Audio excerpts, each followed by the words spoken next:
बिस्मिल्लाहिर्रहमानिर्रहीम। अस्सलाम वालेकुम ख़वातीन व हज़रात। हाज़र व नाज़र साहिब जलाल व करम यकता व मेहरबान बेमिसल रब्बुल आलमीन के बबरकत नाम से आज की वीडियो का आगाज़ करते हैं। इस वीडियो में बात करेंगे सलाजीत के मुतल्लक, जिसको शिलाजीत भी कहा जाता है। इसके अलावा भी इसके मुख्तलिफ नाम हैं।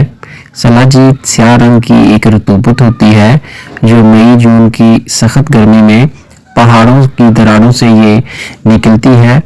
सलाजीत पहाड़ों पर पाए जाने वाले मुख्तलिफ पौधों, जड़ी बूटियों की डिकम्पोजिशन से ये पैदा होती है। इसके अलावा इसके अंदर बहुत सी मिनरल्स और मेटल्स की आमेज़श भी होती है। सलाजीत के मुतल्लक एक बात याद रखें कि इसको खाम हालत में इस्तेमाल नहीं करना चाहिए। इसको हमेशा साफ़ और प्रोसेस की हुई जो मिलती है, जिसके अंदर से तमाम इम्प्योरिटीज़ निकाल दी जाती हैं, सिर्फ वही खाने के लिए इस्तेमाल की जाए। सलाजीत के फ़ायदे जानने से पहले ये जान लीजिए कि इसकी जो मिकदार खुराक है, यानी एक वक्त में एक बालिग बंदा कितनी मिकदार में इसको खा सकता है। तो इसकी जो नॉर्मल मिकदार खुराक है वो 250 मिलीग्राम से 500 मिलीग्राम तक 24 घंटे में खाई जा सकती है, लेकिन एक वक्त में ज़्यादा से ज़्यादा 250 मिलीग्राम ही खानी चाहिए। इसको खाने का तरीका यही है कि खाना खाने के 1 घंटे बाद आप नीम गर्म 1 गिलास दूध में मिक्स करके पी सकते हैं। सलाजीत पाउडर फॉर्म में भी मिलती है, लिक्विड फॉर्म में भी मिलती है, और इस तरह मुजबिन जैसा कि आपको नज़र आ रहा है इस तरह की हालत में भी ये मिलती है। ये तो था इसके खाने का तरीका। अब इसके फ़ायदे पर बात कर लेते हैं। सलाजीत के मुतल्लक जो साइंटिफिकली प्रूव्ड है और ऑथेंटिक इंफॉर्मेशन है वही यहाँ बयान की जाएगी।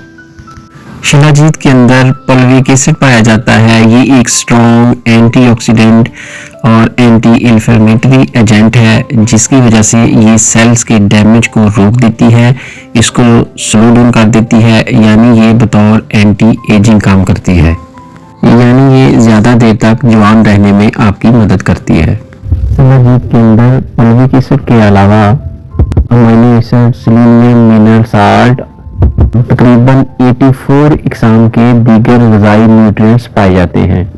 यानी सलाजीत एक नहायत ताकतवर चीज़ है, लेकिन ये खालस अगर आपको मिले तब इस्तेमाल करें, खाम हालत में इसको बिल्कुल इस्तेमाल नहीं करना। सलाजीत के इस्तेमाल से ये टेस्टोस्टेरोन हार्मोन को बढ़ा देती है, जिससे मैन पावर में इजाफा हो जाता है। सलाजीत के इस्तेमाल से थकावट, लो ब्लड प्रेशर, कमज़ोरी और पट्टों के खिंचाव में ये मुफीद साबित हुई है। सलाजीत इस्तेमाल करने से ये टूटी हुई हड्डी को जोड़ने की सलाहियत रखती है।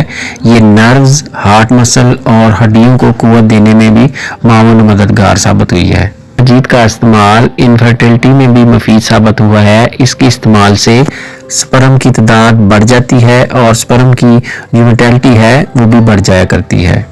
सलाजीत एक सेफ डाइटरी सप्लीमेंट है। इसके इस्तेमाल से दिल की सेहत भी बेहतर रहती है।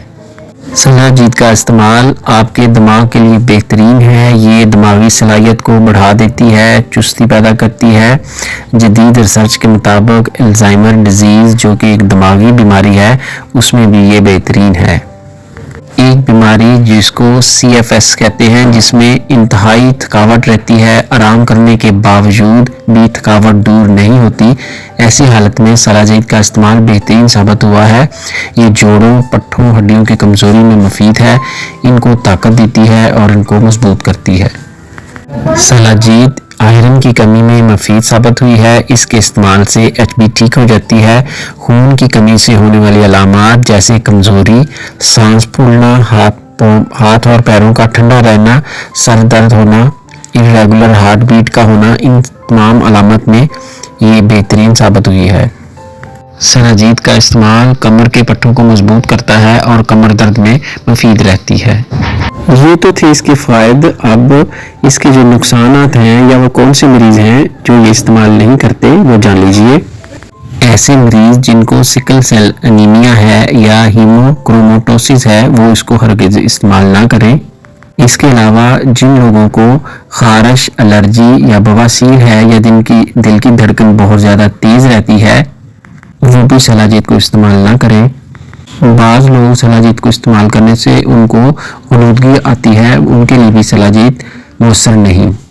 خام سلاجید کے اندر ہیوی میٹل آئن، فری ریڈیکل، فنگس اور دیگر جراثیم ہو سکتے ہیں جو آپ کو بیمار کر سکتے ہیں، لہٰذا اس کو ہمیشہ صاف ستھری اور پروسیس کی ہوئی حالت میں ہی استعمال کیا جائے۔ یہ تھی جی انفارمیشن سلاجید کے متعلق۔ انشاءاللہ ملتے ہیں نیکسٹ ویڈیو میں، دعاؤں میں یاد رکھیے گا۔ السلام علیکم ورحمۃ اللہ وبرکاتہ۔